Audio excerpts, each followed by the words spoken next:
Gadget ancam mental anak, DPRD Pekanbaru dorong masjid kembali jadi ruang belajar.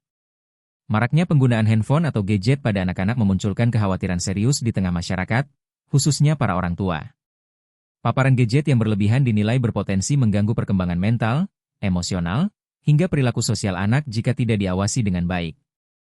Anggota DPRD Kota Pekanbaru, Yasser Hamidi, menilai persoalan ini perlu menjadi perhatian bersama antara orang tua, pemerintah, dan lingkungan sosial.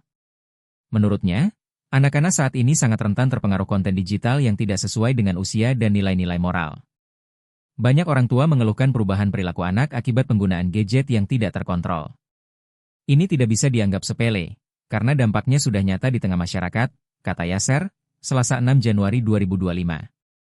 Berbagai penelitian menunjukkan penggunaan gadget secara berlebihan pada anak dapat berdampak serius. Sejumlah studi menyebutkan, anak yang terlalu sering menggunakan gadget berisiko mengalami gangguan konsentrasi, kecanduan digital, penurunan kemampuan bersosialisasi, hingga perilaku agresif. Selain itu, penelitian di bidang psikologi perkembangan juga mengungkapkan paparan konten kekerasan dan pornografi melalui gawai dapat memicu penyimpangan perilaku. Dalam beberapa kasus ekstrim, fenomena ini dikaitkan dengan meningkatnya tindakan kriminal dan asusila yang melibatkan anak di bawah umur.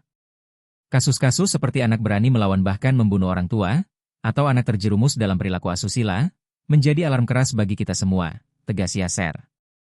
Sebagai solusi, politisi PKS ini mendorong pemerintah Kota Pekanbaru untuk mengaktifkan kembali fungsi masjid dan rumah ibadah sebagai pusat pembinaan karakter dan perilaku anak.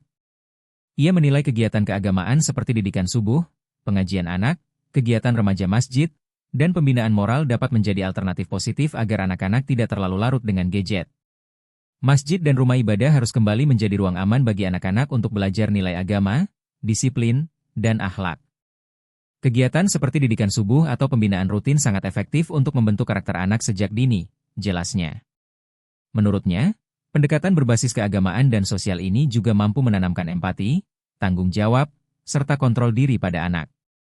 Meski demikian, Yasser menegaskan peran orang tua tetap menjadi kunci utama dalam mendidik dan mengawasi anak. Orang tua harus menjadikan rumah sebagai tempat terbaik dan paling aman dalam membentuk karakter anak. Orang tua harus hadir, bukan hanya secara fisik, tetapi juga secara emosional. Pengawasan penggunaan gadget, pembatasan waktu layar, serta komunikasi yang hangat di dalam keluarga adalah bagian penting dari solusi, ujarnya. Ia juga mengingatkan agar orang tua tidak menjadikan gadget sebagai pengasuh instan bagi anak, karena hal tersebut justru berpotensi merusak perkembangan mental dan moral anak dalam jangka panjang. Yasser berharap upaya membentengi anak dari dampak negatif gadget dapat menjadi gerakan bersama, melibatkan pemerintah, tokoh agama, pendidik, dan keluarga. Jika semua pihak bersinergi, kita bisa melindungi generasi muda dari perilaku menyimpang dan menyiapkan anak-anak Pekanbaru menjadi generasi yang sehat, berakhlak, dan berdaya saing, tutupnya.